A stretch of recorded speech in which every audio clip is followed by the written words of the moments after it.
Bonjour à tous, je suis complètement fou, je vous fais un cours carrément sur l'énergie, le travail, la puissance. Donc on va commencer en petit 1 par l'énergie. Bon, la définition de l'énergie, c'est une grandeur physique qui caractérise la capacité d'un ensemble matériel à se modifier ou à modifier une ou plusieurs caractéristiques de son environnement. Exemple, pour déplacer un objet, il me faudra d'une certaine énergie.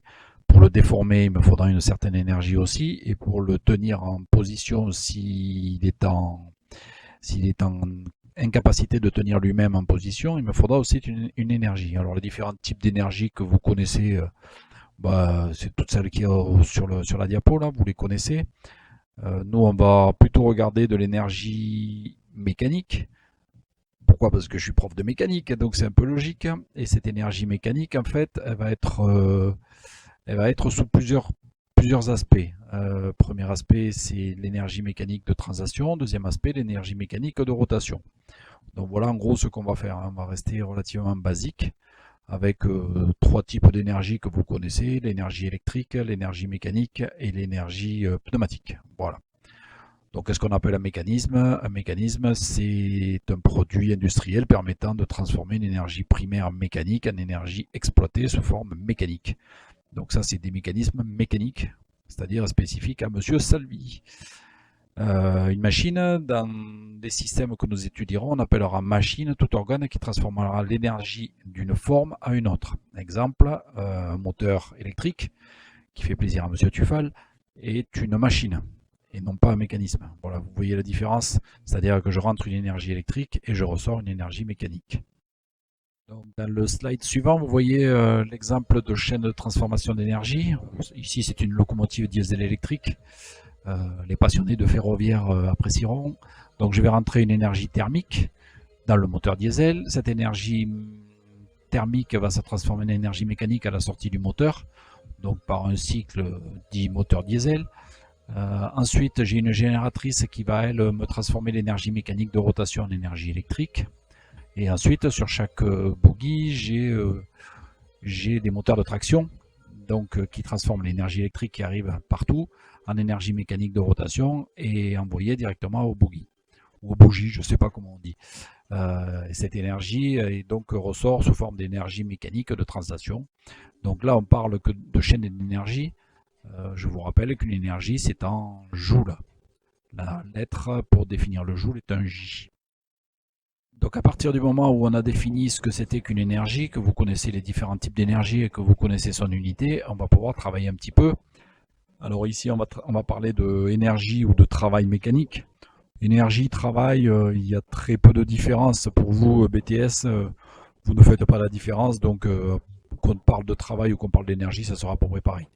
Donc il s'agit de la forme la plus élaborée de l'énergie car elle permet d'obtenir des modifications ordonnées de l'environnement en mettant en jeu des actions mécaniques et des déplacements. Donc actions mécaniques, vous connaissez, on y a travaillé X fois dessus, aussi bien en statique qu'en dynamique. Vous connaissez aussi, on y a travaillé dessus, essentiellement en cinématique et un petit peu aussi en dynamique. Donc l'expression de l'énergie mécanique est fonction de la nature de ses actions et de ses déplacements. Donc ça veut dire que dès qu'on va mettre de l'énergie mécanique en œuvre, on aura forcément et des déplacements et des actions mécaniques, donc aussi bien de la statique, donc des forces, des moments, que des déplacements qui seront des angles de rotation pour la rotation et des X, donc des déplacements linéaires pour de la translation. De 1, travail d'une force au cours d'un déplacement élémentaire. Alors ça c'est une formule générale qui ne sert pas à grand chose à part pour les puristes de mécanique. Donc celle-là je vous invite à l'oublier rapidement avec une belle jolie petite formule qui dit que dW, donc la variation de travail, est égale à dF scalaire dL, dF étant une variation de force et un dL étant une variation de déplacement. Donc la petite figure suivante, elle rappelle en fait ce qui se passe. En fait, vous partez d'un point A0 et vous arrivez à un point A1. Et entre le point A0 et le point A1, il y a eu un certain déplacement qui a demandé une certaine force pour arriver à déplacer en fait le mobile ou le solide du point A0 au point A1. Le travail mécanique pour déplacer donc ce solide du point A0 au point A1 est définie par travail égal delta L ou DL scalaire DF, qui est l'énergie, à la force pardon, qu'il faut pour déplacer en fait le mobile. Donc un petit déplacement ou déplacement élémentaire à DL est provoqué par cette force, donc DL égale A0 à 1, donc c'est une distance. Donc voilà un petit peu ce qu'on peut vous raconter du point de vue physique et mécanique d'un travail, en sachant que vous n'allez pas utiliser la formule sous cette forme-là, vous allez l'utiliser, vous allez voir tout à l'heure, de façon beaucoup plus simple. Donc au-dessous, je vous ai mis 3 petites figures. Alors la première figure, vous vous rendez compte que la force F et le déplacement AB sont décalés d'un angle alpha. Donc vous voyez que c'est pas dans ce cas-là que je vais avoir le maximum de travail. Pourquoi? Parce que je vais avoir un angle alpha qui va me gêner un petit peu. Donc l'idéal, ça serait d'avoir la force et le déplacement exactement sur le même axe. Et c'est là que je récupérerai le travail le plus important possible. Donc la première figure, quand alpha est inférieur à 90 degrés, on est dans un cas de travail moteur. Donc on aura un travail qui sera positif. Dans le cas où vous êtes avec un alpha est égal à 90 degrés, ce qui est le cas de la deuxième figure, ben là j'ai pas de travail du tout, parce qu'en fait vous allez donner une force qui est perpendiculaire en fait au déplacement que vous voulez faire. Donc on se rend bien compte que le travail de ce petit système là, il sert absolument à rien, et j'aurai un travail nul. Et la troisième figure, j'ai une force qui est opposée en fait au déplacement.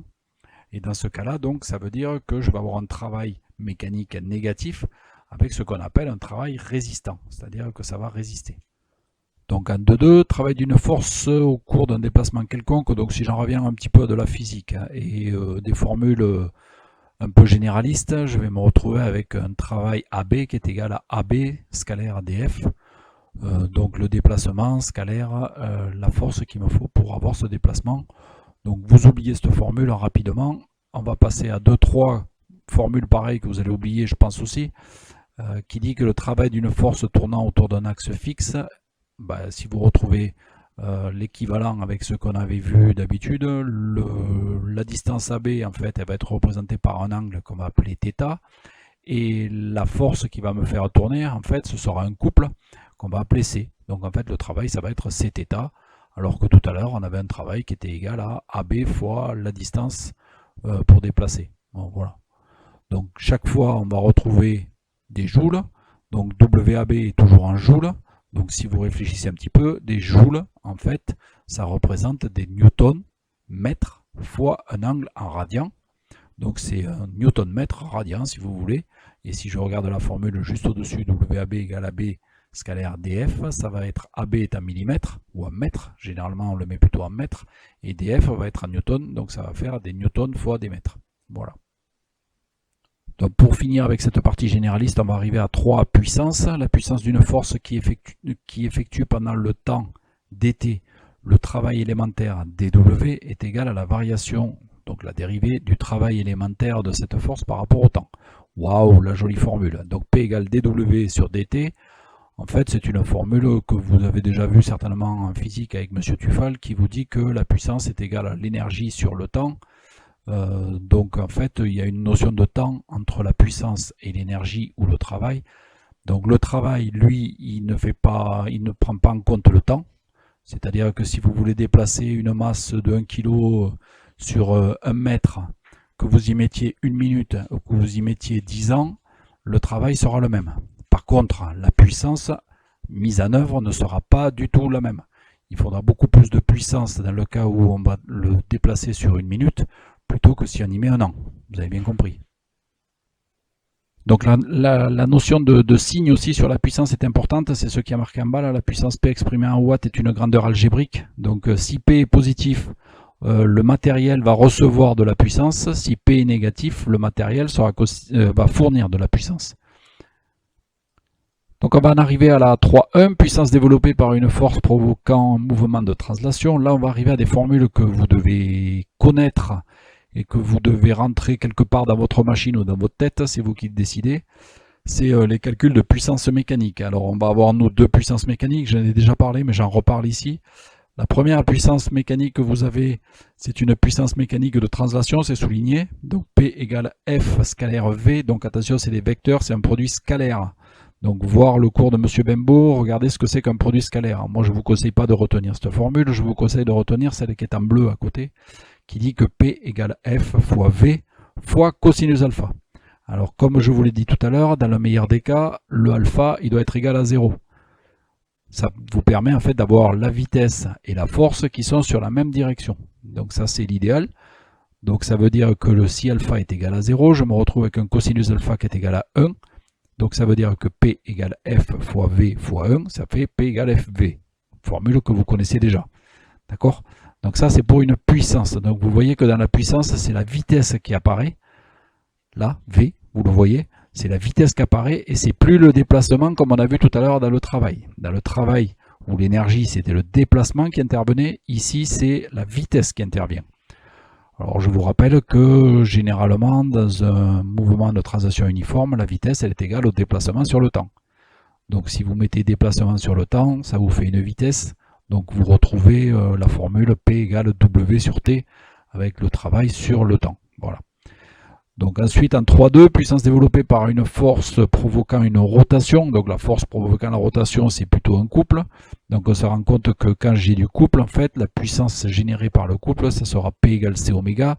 Et cette formule, on l'a vu sur l'exercice du carrousel, par exemple, pour calculer la puissance du moteur. P égale C oméga, et vous l'avez déjà vu aussi effectivement avec M. Tuffel. Donc C, c'est en newton-mètre, oméga, radian par seconde. Donc des newton-mètres fois des radians par seconde, on va trouver des watts. Donc les puissances sont en watts.